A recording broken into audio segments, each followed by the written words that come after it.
Hi guys! Welcome back again to our channel. Ngayon po ay pag-uusapan natin ang matinding tanong ng karamihan sa atin, especially yung mga nandito na po sa Canada.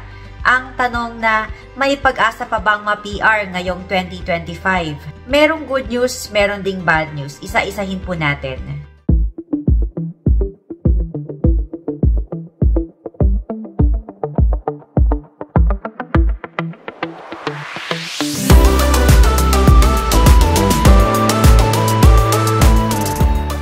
Sorry guys, unahin na natin ng bad news pero kind of good news pa rin ito kahit papano. So number 1, lower immigration targets. Isa itong major update sa immigration. So bawas na po ang PR spots for 2025. Sa Immigration Levels Plan for 2025 to 2027 ay nagbawas na po ito ng 105,000 admission. So naging 395,000 admissions na lang po for permanent residency ngayong taong 2025.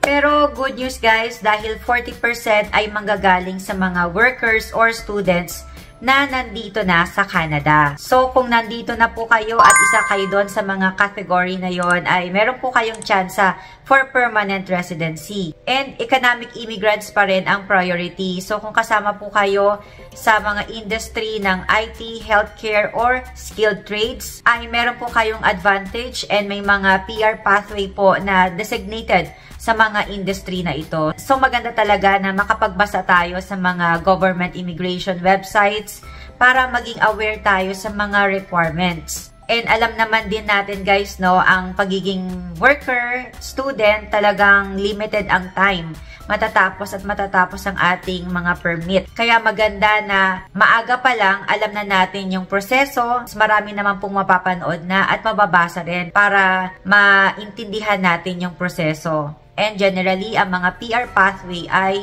employer-driven. So maganda na handa rin yung mga work background natin para pag nag-apply tayo ng trabaho, ma-meet natin yung mga requirements at yun ang magbibigay daan para maka-secure tayo ng job offer at magbigay daan naman din for permanent residency.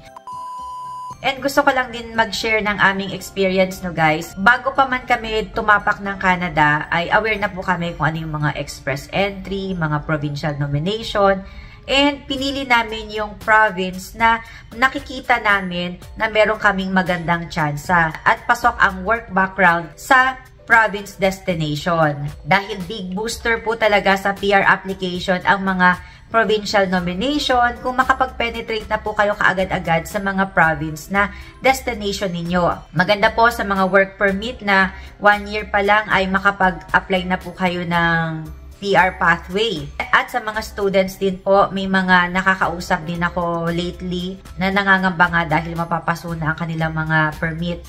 Ang nakikita ko lang din na isang challenging part yung makapag-land ng eligible job na pasok sa PR pathway. So may mga specific po kaming kakilala na nandun sa ganong situation na hindi nakakuha ng eligible job na pasok sa PR pathway at mapapasuna ang kanilang mga permit. So yun lang din talaga ang challenging part sa ngayon, no guys. Pero sa kabilang banda, may mga students din naman talaga na ready yung profile, PR ready ang profile. So, yun yung nakikita ko sa success ng kanilang mga PR application. Kumbaga, yung industry nila talagang shortage dito sa Canada or nasa in-demand list, and at the same time ay current ang kanilang work experience at talagang matagal na. Talagang meron ng years na work experience. So, nakakapagsabayan po sa job competition dito.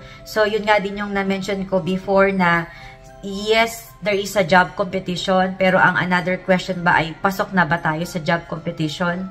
Since marami po yung nagko-compete na may mga baon-baon ng work experience. So, reality na nangyayari po ngayon. So, yun lang din talaga din yung isa pang mapapayo ko din sa mga nagbabalak mag-student, no? Na very critical ngayon ang pagpasok as student. Napakataas ng requirements sa proof of funds and yung PR pathway din. Limited na nga yung PR admission, and at the same time, kinokontrol na rin yung pag-issue ng PGWP since yun nga, medyo mabibigat din yung mga requirements. So, for awareness lang din at magkaroon ng informed decision ng ating mga audience, yung mga nagpaplano na mag-student, ayun, na maging handa rin ng kanilang profile, especially ang kanilang work background, para magkaroon ng magandang tsansa for PR since mataas na nga po ang PR competition ngayon. Pero wala namang pong imposible. Wala namang imposible. Talagang masasabi ko, iba na rin kasi ang immigration ngayon. Talagang mas humirap na, mas tumindi ang requirements, mas tumindi ang competition. Since after nung COVID, talagang dumagsa na yung mga numbers ng temporary residents na nagko-compete for permanent residency. Kasama na dyan ang mga workers, student na naging PGWP holders, and mga refugees. So, lahat po yun nagko-compete for permanent residency. Yun po ang current situation ngayon. So, talagang iba na po ngayon. Iba na po ngayon compare sa mga nag-apply ng PR application ng mga nakaraang taon, especially before ng COVID and after ng COVID. So, pero after din ng COVID, agad-agad, yun nga, naghigpitan. So, sa amin, nakahabol lang din kami sa part na hindi pa mahigpit. Number 2, no more job offer points in express entry. So, kung dati ang job offer ay may corresponding points sa express entry, ngayon po ay wala na. And probably, nabalitaan nyo na po na marami kasi nagbebenta ng mga fake job offers at hindi rin talaga legit. So, yan tuloy ang nag-urge sa government na tanggalan na lang ng points ang job offer para hindi na magamit ng mga manloloko. So, ayun guys, no, nakakalungkot lang kasi, ayun nga, sobra-sobra din talaga yung mga gumagamit sa sistema ng immigration para makapangloko, makapang-scam ng tao. So, ayun, moving forward, maging sigurado tayo sa mga nakakatransact natin, kung sila ba ay mga legit na consultant or mga employer. Next, flag polling restrictions. Maraming mga temporary residents ang gumagamit nito para mas mapabilis ang proseso ng kanilang mga permit. Ang aplikante ay lumalabas saglit ng Canada, madalas sa pinakamalapit na US border. Pagkatapos ay bumabalik agad para makuha ang bagong visa or permit sa Canadian border. Dahil dito, maraming tao ang nakakaiwas sa matagal na online processing. Pero ngayon, mas mahigpit na ang restrictions. So ngayon, hindi na po ito pinapayagan sa border crossing at ina-advise na lang ang mga aplikante na mag-apply online.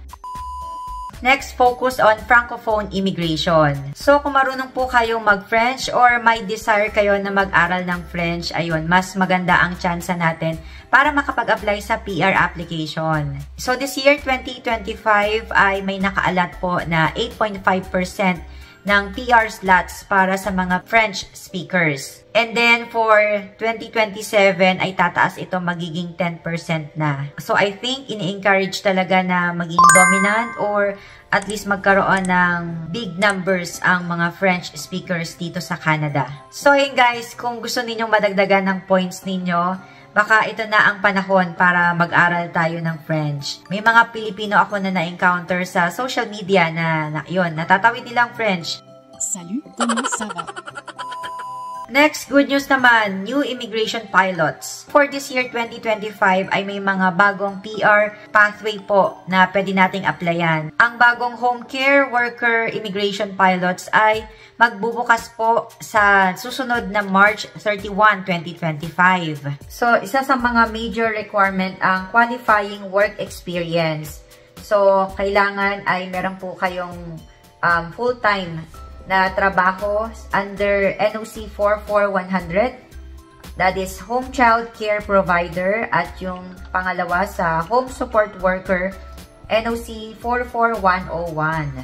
At ang isa pang bagong immigration pilots ay ang Rural and Francophone Community Immigration Pilots. Dahil maraming skilled workers ang nagpupunta sa cities, nag-launch ang Canada ng Rural Community Immigration Pilot or RCIP at Francophone Community Immigration Pilot or FCIP para matulungan ang mga rural and French-speaking communities sa labas ng Quebec. So, RCIP para sa rural areas na may job shortages, and FCIP para dumami ang French-speaking immigrants sa mga Francophone minority areas.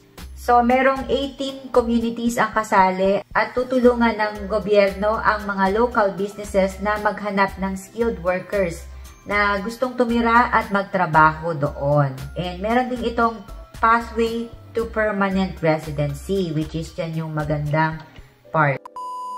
Next, changes to citizenship rules. May rules sa Citizenship Act na nagsasabing hindi automatic na Canadian citizen ang isang tao kung ipinanganak siya sa labas ng Canada. Number 2, ang kanyang Canadian parent ay ipinanganak din sa labas ng Canada. So, basically, before siya naging Canadian citizen. Noong December 2023, sinabi ng Ontario Superior Court na unconstitutional ang rule na ito para sa maraming tao. Pero hindi pa ito magbabago hanggang March 19, 2025. Kaya yung dating rules pa rin ang masusunod sa ngayon. Kung interested po kayo sa topic na ito ay meron po siyang marami pang information sa canada.ca. Next, parents and grandparents sponsorship limits. So ngayong 2025 ay 15,000 applications lang po ang tatanggapin ng parents and grandparents sponsorship. Next, AI and technology in immigration. Gumagamit na po ngayon ang immigration ng AI or artificial intelligence at iba pang mga technology para mas mapabilis at maging efficient ang processing. Pero may mga pros and cons pa rin po ito.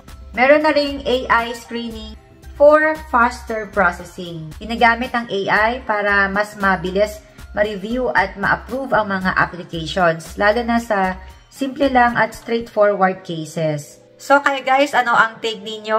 Okay ba na gamitin ng AI para sa pag-review ng application o mas maganda pa rin ang human review? Please share your opinion sa ating comment section.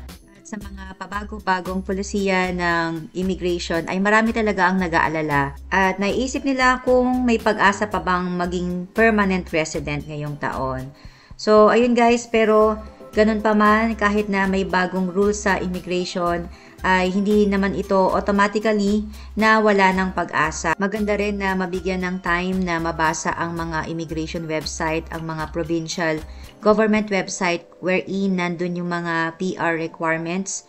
Kaya kapit lang, baka 2025 na ang taon mo para sa Canada. So yun guys, yan ang mga ina-expect natin na magiging changes sa 2025. Meron mang bad news pero meron pa rin good news.